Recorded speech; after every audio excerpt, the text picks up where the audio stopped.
para los usuarios. Saludos a todo nuestro público, nuestros compañeros. Para los usuarios en el día a día del metro de Santo Domingo y del teleférico, independientemente de la opinión que podamos tener de alguna de esas infraestructuras, esencialmente la última.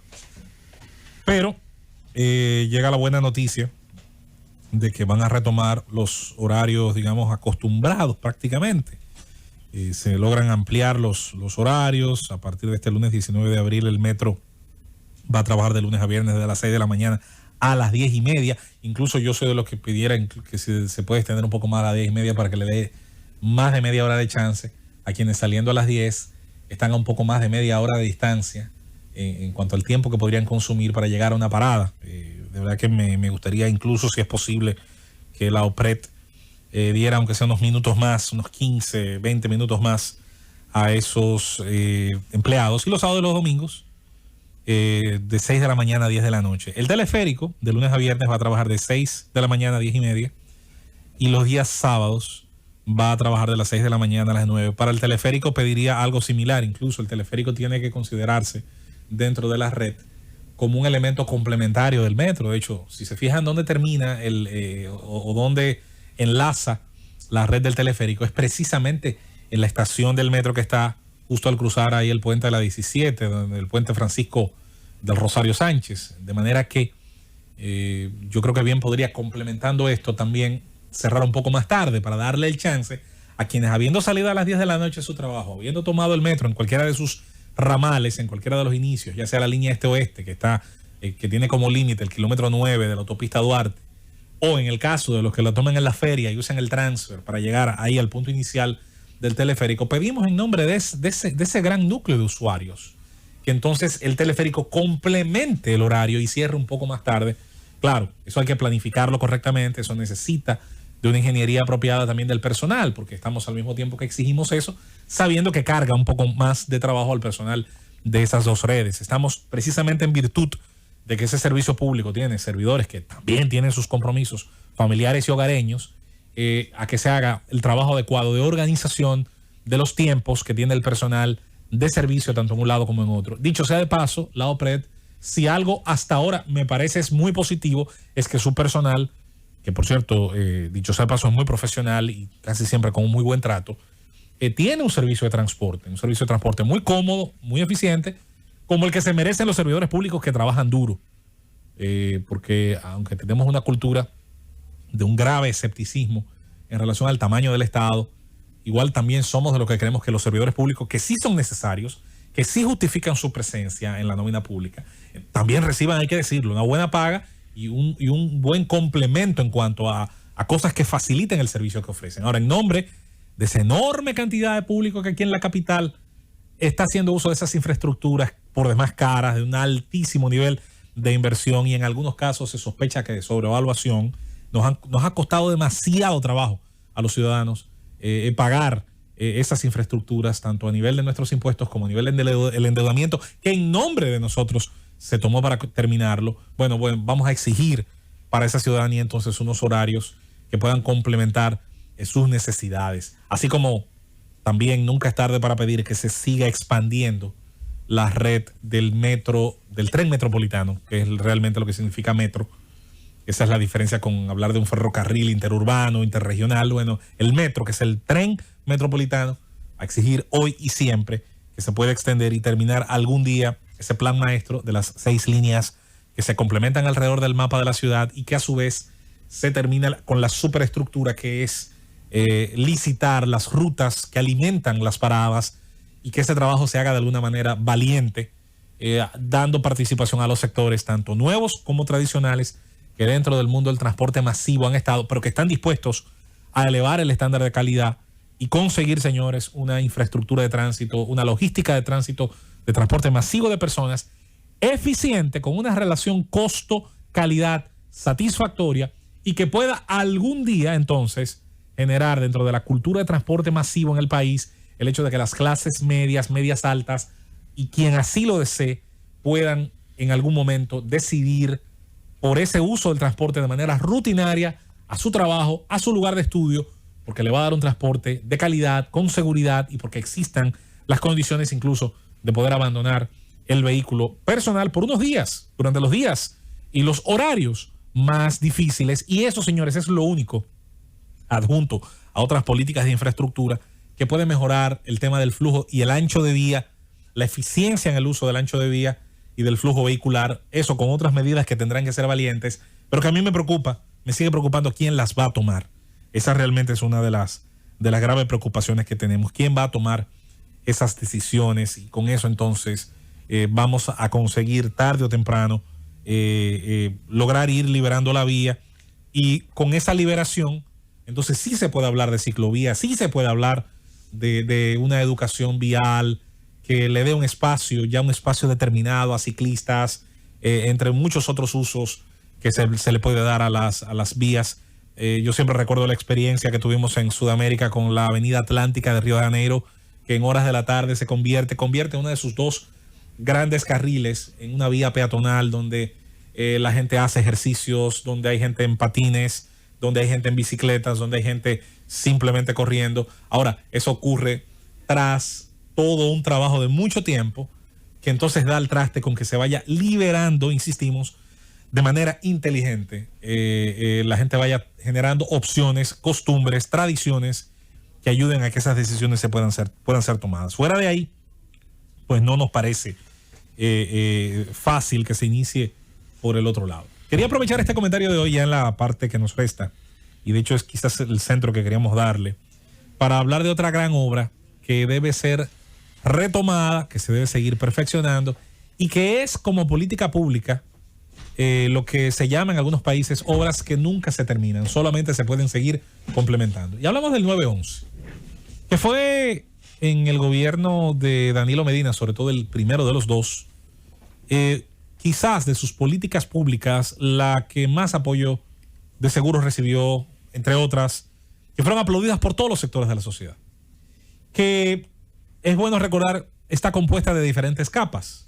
Una capa importante tenía que ver con hacer un centro o varios centros de llamadas que pudiesen, con toda la tecnología y con todo el servicio de la telefonía de hoy, recibir las llamadas y entonces generar el espacio de respuesta. Pero sobre todo, al recibir la llamada y al escuchar las peticiones, ese primer paso sirve, además de dar una respuesta, de intentar dar una respuesta eficiente. Es una de las mejores posibilidades para políticas públicas de ir haciendo levantamientos. Cada llamada, señores, es un caso, y cada caso genera un registro. Y los registros, todos a su vez, registros diarios, semanales, mensuales o en cualquier rango de tiempo, se supone que deben generar un conocimiento de la sociedad, de cuáles son sus principales necesidades en casos de emergencia. Eso nos permite hacer, sin dudas, una radiografía real, muy realista, sobre temas relacionados a la delincuencia, sobre temas relacionados a la salud y a los casos que más convocan a que tenga que hacerse ese tipo de llamadas y que se necesita entonces luego del servicio. Pero no se queda ahí. El 911, al tiempo en que habilitamos la capacidad de llamar y de tener al operador que recibe nuestra llamada, entonces luego viene la interfase que conecta a ese operador con las agencias que deben dar los servicios. Nuestro sistema de bomberos, nuestra Policía Nacional, que dicho sea de paso va a ser el tema sin dudas de todos estos días, de todo este tiempo, y ojalá que nunca dejemos de que sea el tema hasta que tengamos la reforma que deseamos y para la que estamos, yo creo que todos los dominicanos, empujando. Pero luego está el tema de las otras agencias que dan respuestas. Nosotros seguimos teniendo unos cuerpos de bomberos que trabajan en condiciones paupérrimas, con una mano delante y otra detrás. Y miren, que ha habido un gran esfuerzo por parte de organismos civiles, empresariales, que se identifican mucho con el trabajo del bombero. Pero luego está el tema de que el 911 intenta hacer una red nacional, más allá de que tiene, por un tema claro, material, por un tema de recursos, por un tema de capacidades, inicia con unos enfoques de los municipios, de las ciudades que tienen más población. Ese es un tema que hay que retomar. Y es un tema que va adscrito, que va adjunto, insisto, al deseo que tenemos de que todas esas agencias con las cuales puede un operador del 911 entonces acudir, enlazar y responder a la necesidad que tienen las personas. De hecho, fíjense cómo conectan todos los temas. Además de necesitar una policía bien equipada, que tenga dentro de su estandarización y metodología de trabajo buenas unidades que puedan acudir en el auxilio con velocidad, con buen equipamiento, con buen entrenamiento, que luego puedan, si es necesario, llamar a unidades de apoyo, porque la situación que se presenta necesita de una mayor cantidad de efectivos para hacerle frente a una situación que muchas veces bien puede ser de altísimo potencial de violencia, pero luego está el hecho de que necesitaremos también una ciudad, y hablábamos del tránsito, que pueda habilitar los procesos de que ambulancias, unidades de policía, unidades de asistencia de los vehículos de bomberos o de cualquiera otra, de las agencias de emergencia, de asistencia, entonces se puedan trasladar en nuestra ciudad. Pero aquí viene la particularidad nacional. En los municipios más grandes del país y en Santo Domingo, yo diría por excelencia, existen zonas de nuestra capital donde la ambulancia no puede llegar a la puerta de la casa de la persona que necesita muchas veces ser montada en la camilla. ¿Por qué? Porque vive dentro de un dibujo dentro de nuestros barrios que nosotros llamamos callejón. Algo tan sencillo como eso. Cuando en la calle 9 de los Praditos, en la calle 6, adentro de uno de los callejones que está hacia bien adentro y muchos metros a distancia donde se puede colocar la ambulancia, existe esa llamada. Bueno, hay que comenzar a diseñar cuáles son las particularidades que debe tener el servicio para que quienes llegan allí puedan luego asistir, luego completar lo que el vehículo no puede. Se necesita creatividad, se necesitan recursos, se necesitan profesionales dentro de diferentes campos que puedan hacer esos levantamientos, presentarlos como informes y que se terminen convirtiendo en manuales y en metodologías de trabajo. El 911 empezó en algún momento, a lo mejor de manera muy tímida, la administración 2012-2016 la retomó, la relanzó, le dio una identidad, le dio un cuerpo.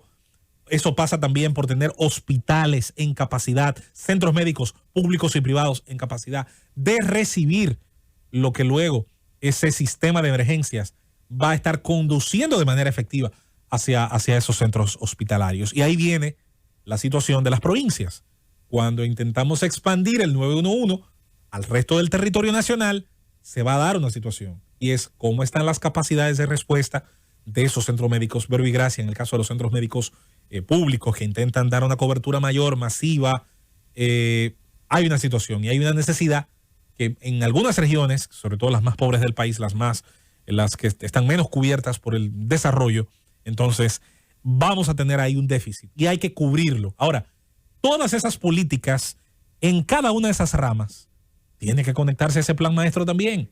Yo por eso he criticado más de una vez, me he reído con sobre todo Esteban, que siempre nos llama mucho la atención aquello de los acuerdos interinstitucionales, entre instituciones que son parte de un mismo órgano que es el Estado. Perfecto, que nos decía una vez Gloria Reyes aquí, son necesarios para que por lo menos los políticos que dirigen esas agencias al menos reconozcan que hay un nivel de compromiso. Bueno, perfecto. Tampoco es que decimos que porque haya un acuerdo institucional nadie se va a morir ni nos enferma. Ahora, es un poquito como vergonzoso que se tenga que llegar a esos niveles de formalización cuando las agencias del Estado están obligadas entre sí a hacer un trabajo de colaboración. Y el 911, el 911 es un perfecto ejemplo de coordinación interagencial, de coordinación entre diferentes cuerpos. Pero se tiene que hacer ese plan, se tiene que saber la cantidad de recursos que deben invertirse, de dónde van a salir, de cuánto se va a privar a lo mejor cada una de esas instituciones en esos acuerdos para aportar a que esa infraestructura que comienza con algo tan sencillo como una llamada del celular desde el teléfono del hogar, entonces pueda activar a esas agencias de rescate que luego van a llevar a una persona, si necesita hospitalización o si es arrestada o cualquiera de los abordajes, a agencias que a su vez tengan un funcionamiento eficiente por parte del Estado. Al final, la administración pública es una trenza. Es una trenza. No hay ninguna agencia que funcione tan aislada, tan por sí sola, que no tenga que tocar a otra en algún momento del servicio que se supone debe garantizar al ciudadano que con sus impuestos y con mucho esfuerzo genera a través de su trabajo, a través de sus rentas, ahorros, de cualquiera de los mecanismos que se generan legalmente para hacer riqueza. Así las cosas, no nos olvidemos del 911, aunque hoy no esté en boga, aunque a lo mejor se haya perdido el entusiasmo inicial, aunque se diluya entre una noticia y otra. Vamos a hacer del 911 un ejemplo de una política pública eficiente para todo el territorio nacional, satisfaciendo y generando a través de sus distintos servicios las condiciones para que los ciudadanos nos sintamos satisfechos.